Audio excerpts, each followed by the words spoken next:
Last week, there was a surprising new chapter in a very long story.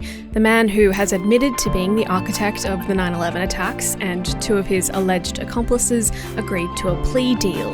In order to avoid the death penalty, the men would plead guilty to charges of murder. But then, over the weekend, the White House intervened. In today's deep dive, we'll explain the lead up to the historic plea deal and how it was overturned. Lucy, there have been some pretty remarkable developments in recent days surrounding the man who said he's responsible for the 9/11 attacks. Now, this story has been going on so long that when we brought it up with the Daily Aus team, we learned that some of them weren't even born when 9/11 happened in 2001. So given that humbling fact, maybe we need to start at the beginning here. Well, I mean, whether or not you even consider 9/11 the beginning of this story is kind of a matter for historians, but we have to start somewhere, so we'll start there. On 11 September 2001, terrorists from the Islamist extremist group Al-Qaeda hijacked 4 commercial US flights. 2 were deliberately crashed into New York's World Trade Center, aka the Twin Towers, killing around 3,000 people. One of the planes crashed into the US Department of Defense in Virginia, aka the Pentagon, killing 184 people, and then passengers and crew successfully diverted the 4th plane from its planned target, the US capital of Washington, D.C. It crashed in a field in Pennsylvania, killing everyone on board. That's Flight 93 that some people might have heard about or seen that movie. Mm-hmm. But it's really hard to imagine how the 2000s might have gone if this didn't happen. You know, 9/11 is so deeply ingrained in the minds of every country in the world, I'm sure it's fair to say. It's impacted national and global security. It changed the way we board a plane. It changed the way that aviation worked around the world. Exactly. That day is kind of like, you can call it an inflection point where everything that came after was different to everything that came before. The US, especially where these attacks happened, developed a kind of with us or against us relationship to the rest of the world, I think it's fair to say. In the wake of the attacks, then new President George W. Bush signed new US military powers into law. That legislation gave officials the protections to use, quote, all necessary and appropriate force against any person, organisation or country found to be responsible for these attacks. And of course, as you mentioned, that inflection point of 9/11 and these new legislative powers for US officials and military and law enforcement, that takes us to the next decades of war in the Middle East and Central Asia. Exactly. So the Bush administration declared the global war on terror. The US went to war with Afghanistan and then Iraq. Several other countries, including Australia, followed suit. Meanwhile, the Central Intelligence Agency, so that's the US's intelligence agency for external threats, the FBI being internal cases, the CIA led a decade-long manhunt for Al-Qaeda founder Osama bin Laden, who was killed by US forces in Pakistan in 2011. Dozens of others were arrested during this time over suspected ties to the terrorist group, one of whom is kind of the man of the hour, Khalid Sheikh Mohammed, who we'll call KSM. He's really the man at the centre of the past week's developments. So that is a very broad overview to kind of get us up to speed, everything we need to know about these latest developments. What can you tell me about KSM, the man at the centre of this? He was a senior leader in Al-Qaeda. He was captured by the CIA in Pakistan in 2003, and 2 of his alleged accomplices, Walid bin Attash and Mustafa al-Hassawi, were also arrested in 2003.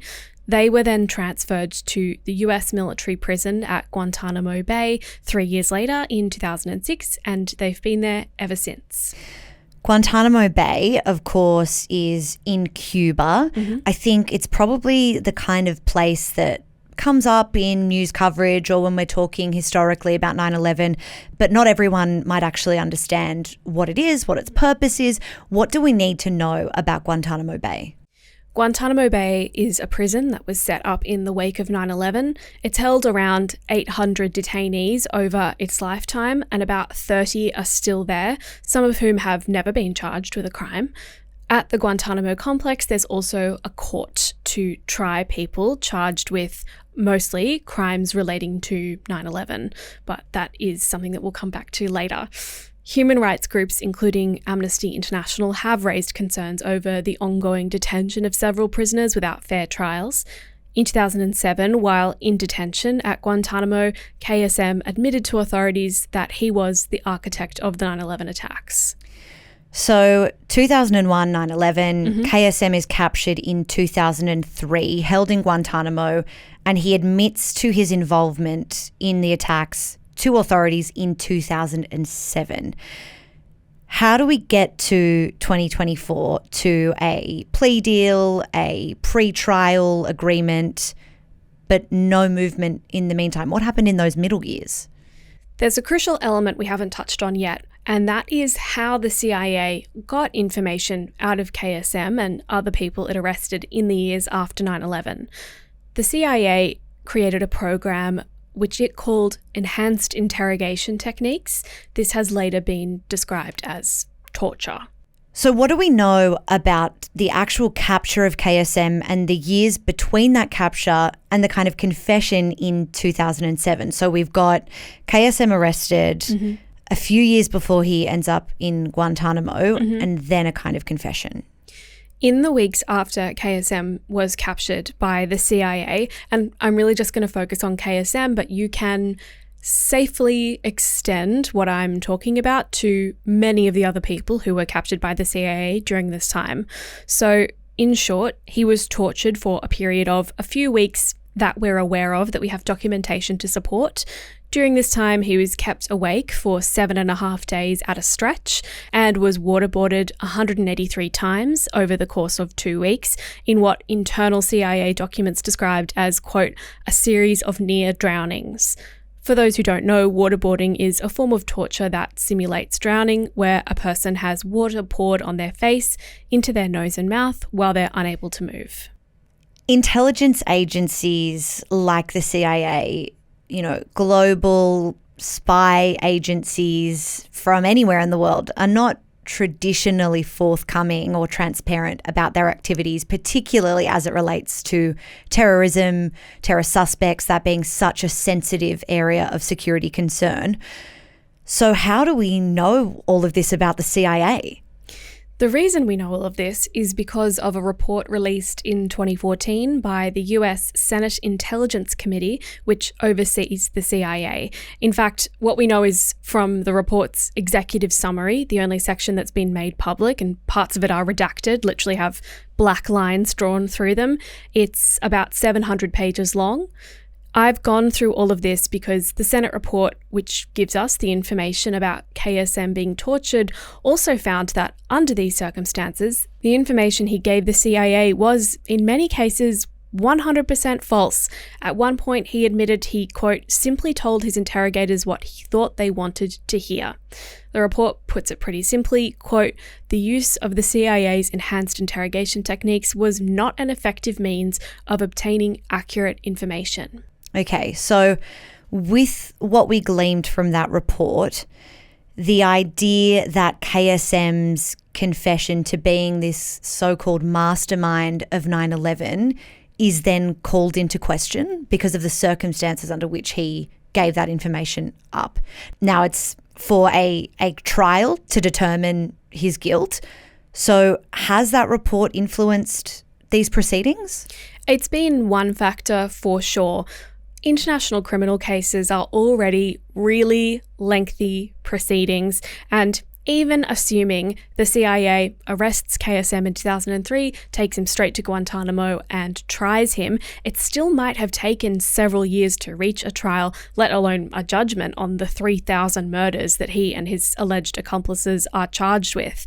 But torture has been a serious complicating factor, and the US government has been trying to proceed to a trial, but has had difficulty working out how evidence given after he endured torture should be interpreted in court.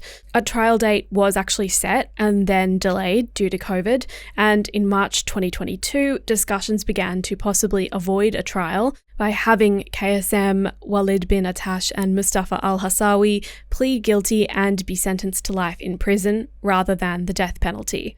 So last week we had a development on those discussions. What happened? So those discussions came to fruition when it was announced that this plea deal had been agreed to, and in a letter to families of 9/11 victims, the Pentagon confirmed the prisoners would plead guilty and be sentenced to life in jail. So when this broke last week, it was a really significant headline. The idea that these suspects who have been in detention for 20 plus years had reached a deal, reached an agreement with US officials, but then the White House intervened. It seems like the government wasn't as involved in this plea deal as maybe we thought. So who was behind the workings of that agreement and why was it scrapped? In terms of the workings of the agreement, there are the US government prosecutors representing the people of the United States, and then there are the defense attorneys for the men involved. Then, in terms of Guantanamo Bay itself and the court there that I mentioned earlier, the US Secretary of Defense Lloyd Austin had delegated oversight of the proceedings to a military lawyer called Susan Escalia. That doesn't mean she was the judge. There's actually been several judges because this has dragged on so long, but she was kind of the managing director of all the cases ongoing at Guantanamo, and she had the power to sign off on plea deals and decide whether the death sentence could be applied. The New York Times has previously reported that President Joe Biden and his administration, of which Lloyd Austin is a part, have been hesitant to approve a plea deal because there are so many different opinions on how this should proceed. Now, Austin has intervened in Escalia's decision, saying the responsibility to accept a plea deal is so big in this case that he, as the Secretary of Defense, should be the only one to sign off on it, kind of walking back that responsibility that he'd given her. White House representatives have also said they didn't know this was going to be announced ahead of time. So you have this military lawyer who is assigned essentially this job at Guantanamo Bay to manage proceedings of the detainees still held there, the 30 detainees there. Those powers she's been given by the US Secretary of Defense, and she makes a decision about KSM and his accomplices in terms of this plea deal. But that is then backflipped and the powers given to her are kind of walked back. Do you think that that is because of the response to this deal when it was announced that there was just so much pushback? Like, do we feel an actual mistake has been made here in the process, or rather that it is more about how the American people have responded, given the sensitivities of this story, particularly in the hearts of Americans? It's complicated, and I would say that the response hasn't been one-sided. Certainly, several Republicans, including Republican Speaker of the House Mike Johnson, said that this plea deal shouldn't have been allowed to go ahead, and one support group of 9/11 families has said these men should face the death penalty. However, they're not a monolith, and there is at least one other 9/11 support group who have been in favor of the plea deal going through, basically saying this is making the best out of a really bad scenario and kind of bringing it to a close after all this time.